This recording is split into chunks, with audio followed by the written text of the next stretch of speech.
తదుపరి వృషభ రాశి.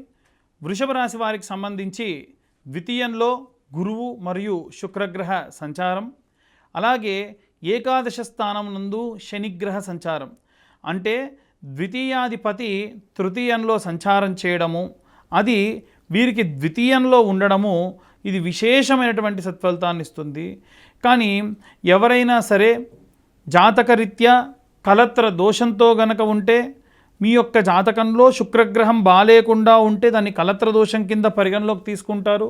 అలాంటి వారు అమ్మాయిలైతే వివాహం కంటే ముందు కుంభ వివాహం చేసుకోవడము, అబ్బాయిలైతే అర్క వివాహం చేయడము, దాని వలన వివాహం అయిన తర్వాత ఎటువంటి గొడవలు చికాకులు లేకుండా ప్రశాంతమైనటువంటి జీవనాన్ని కొనసాగిస్తారు.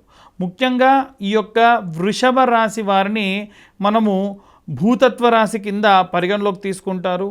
భూతత్వ రాశి అంటే కుజుడు అనుకూలంగా ఉండాలి. కానీ ఈ నెలలో కుజుడు వీరికి వక్రగతిలో ఉండడం వలన ఏవైనా భూమి కొనడం అమ్మడం అంత శ్రేయస్కరం కాదు.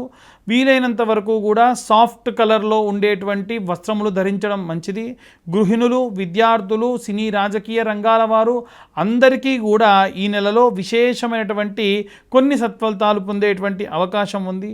ముఖ్యంగా ఏదైతే పని గురించి ఎదురు చూస్తున్నారో పనులు అవ్వడము, వివాహం కాని వారికి వివాహము, సంతానం లేని వారికి సంతాన సంబంధితమైనటువంటి అనుకూల పరిస్థితులు కనిపిస్తాయి.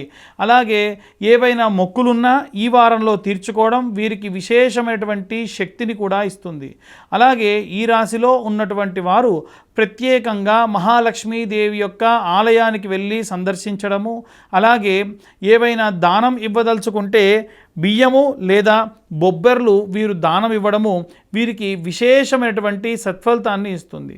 వీరు చదవవలసినటువంటి మంత్రం ఏమిటి అంటే, ఈ రాశి వారు కనకదార స్తోత్ర మంత్రాన్ని చదవడం విశేష సత్ఫలితాన్ని ఇస్తుంది.